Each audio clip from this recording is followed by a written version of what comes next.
Hi, do you want to think differently about money today as you grow your business? You're in the right spot. So, today I'm going to talk about just the differences between how entrepreneurs and not entrepreneurs think about money.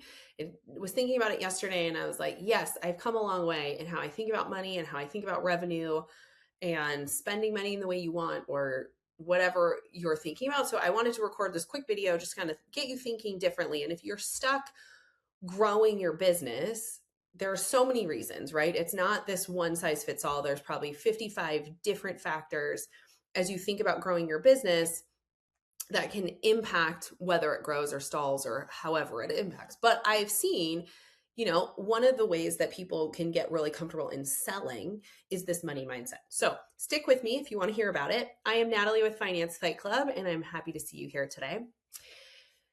Let's back up a little bit. So I have been running my business for 6 years. I've been working with founders for that same amount of time, a little bit longer than that. And I've noticed a lot of different things in how people think about money. And then now I've noticed as a business owner, sometimes when I'm talking to people about money who don't run businesses, there's just a different perspective. And I had this analogy I was thinking about yesterday while I was looking at my living room. We're in the process of potentially redecorating it and repainting it.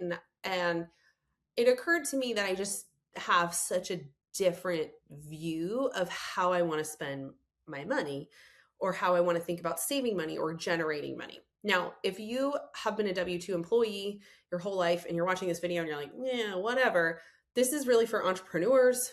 If you're an entrepreneur, this is for you. But I'm going to talk about the differences. And again, I've been in both of these situations and I talk to people in both of these situations. So that's where this is coming from. Let's start thinking about, let's just use a scenario. Let's say you want to buy a couch for your living room and it's a $3,000 couch, $5,000 couch, whatever price you want to put on it. And you're like, nah, I don't have that money sitting in my account today. And you're a W-2 employee. How do you deal with that? Well, you can do one of two things. You can put it on a credit card and you're thinking, okay, well, I can pay it off in 10 months, right? It's not that big a deal. It'll just be this amount of money, or you have that money sitting in savings, you take the money from savings and spend it. Or you don't have the money. You're like, well, I make $10,000 a month and I can allocate a little bit every month until I have the money sitting in an account. This is not a video about how you should make that decision. I'm not going to give you advice on that, but I am thinking through, right? You have a capped income based to your salary. Now, of course, you can go get a different job and make more money, and you should if that's what you want to do, but you are kind of at the mercy of the company that you work for and how much they're willing to spend to pay you. It's a little different if you're in commission sales, then maybe you have uncapped revenue. This is just how to think about it, right? So you have to think about it in those terms. Entrepreneurs, on the other hand, I think about buying a couch very differently, right? I think about it very, very differently. I don't look at a couch and I'm like, oh, can I afford to buy it today? I think, how can I go make that money in what period of time? What am I willing to sacrifice to go make an extra $3,000? Is it one more client? Is it two more clients? Is it a couple extra hours of work a week?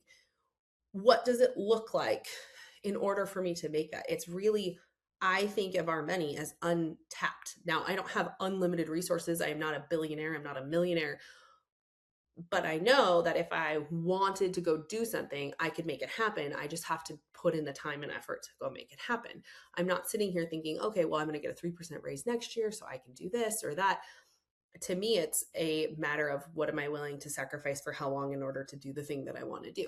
If I'm buying this couch, is what benefit does it get me? So I have noticed that as I have put more investment into my personal life, I'm able to go make more money. So if I have a house cleaner come every 2 to 3 weeks instead of a month, long story as to why we don't do it every week.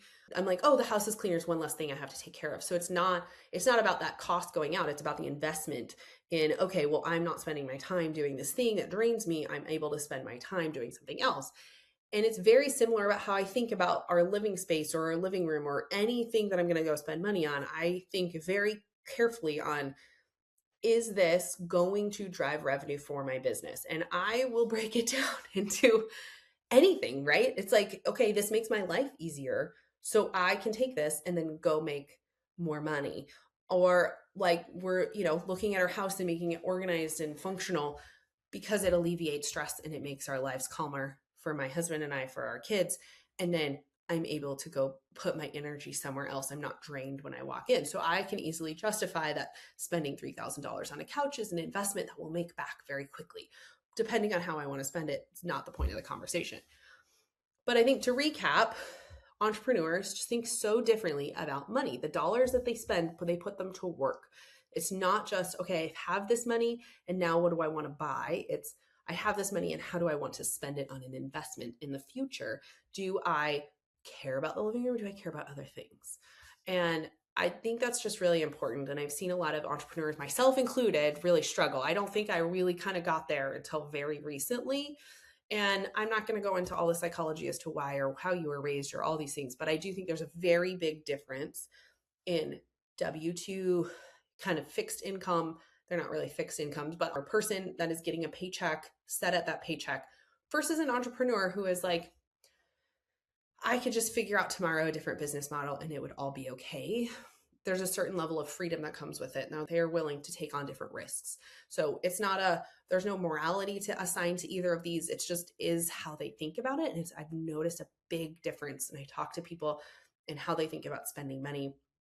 And I wanted to share that with you today. So thanks for being here. Join our newsletter. There'll be a link in the comments and I will see you next time. Okay, bye.